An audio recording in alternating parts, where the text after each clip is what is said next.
सातवीं सदी का भारत, जब दो बड़े साम्राज्यों के बीच एक ऐसा टकराव हुआ जो इतिहास का रुख बदल गया।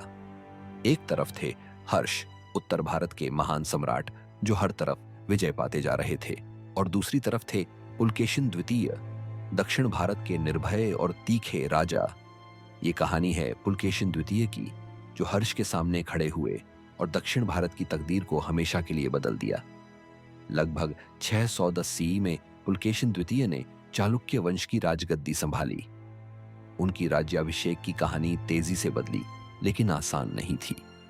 ऐहोल के मशहूर शिलालेख जो उनके दरबार के कवि रवि कीर्ति ने लिखा, बताता है कैसे उन्होंने राज्य के अंदर के संघर्ष को संभालकर अपनी लीडरशिप की शुरुआत से ही एक दृढ़ छाप छोड़ी। पुलकेशिन द्वितीय के राज में चालुक्य साम्राज्य ने तेजी से अपना विस्तार किया। उन्होंने साम्राज्य को अरबी सागर से लेकर बंगाल की खाड़ी तक फैला दिया। कदम्ब, गंगा और आलुप जैसे प्रमुख राज्यों को हराकर वो दक्षिण भारत के सबसे ताकतवर शासक बन गए। पुलकेशिन के राज्य का सबसे बड़ा मोड़ तब आया जब हर्ष, जो कि उत्तर भारत के सम्राट थे, दक्षिण भारत में अपना प्रभाव बढ़ाना चाहते थे। लगभग 618 सी में दोनों साम्राज्यों के बीच युद्ध हुआ। ऐहोल का शिलालेख बताता है कि पुलकेशिन ने नर्मदा नदी के पास हर्ष के आगे बढ़ने पर रोक लगा दी और उन्हें एकजोर का हराया।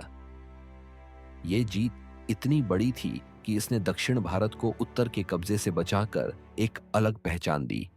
पुलकेशिन द्वितीय सिर्फ एक योद्धा नहीं, बल्कि एक तेज राजनीतिज्ञ भी थे। उनके रिश्ते दूर के देश फारस तक थे।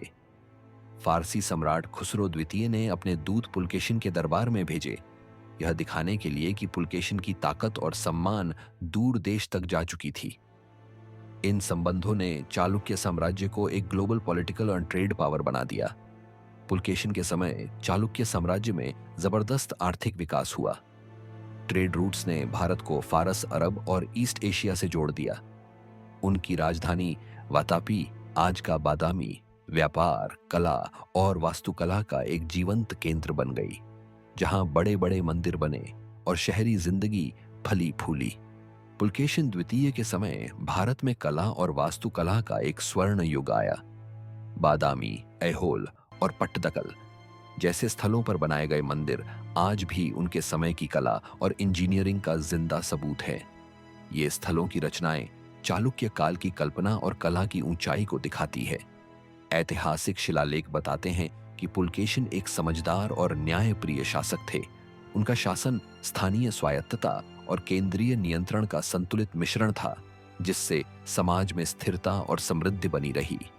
हिंदू और जैन धर्मों के बीच पूरा सम्मान और संवेदनशील व्यवहार था, जिससे धार्मिक एकता बनी रही।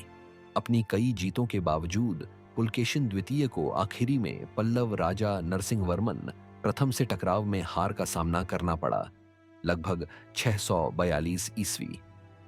पर उनका छोड़ा हुआ रास्ता और विरासत आज भी जीवित है।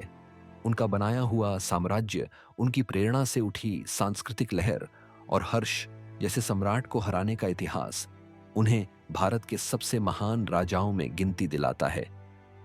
पुलकेशिन द्वितीय की कहानी एक मिसाल है हिम्मत, बुद्धि और दृढ़ता की। हर्ष जैसे सम्राट के सामने टिककर उन्होंने सिर्फ अपने साम्राज्य को बचाया नहीं, बल्कि दक्षिण भारत की पहचान और स्वतंत्रता को बनाए रखा। उनका राज भारत की यूनिटी इन डिवर्सिटी का एक जबरदस्त उदाहरण था। पुलकेशिन द्वितीय के शानदार राज्य का कौन सा पहलू आपको सबसे ज्यादा प्रेरणा देने वाला लगा? कमेंट्स में लिखकर जरूर बताएं। और ऐसे और भी जबरदस्त ऐतिहासिक सफर के लिए लाइक, शेयर और चैनल को सब्सक्राइब करना न भूलें।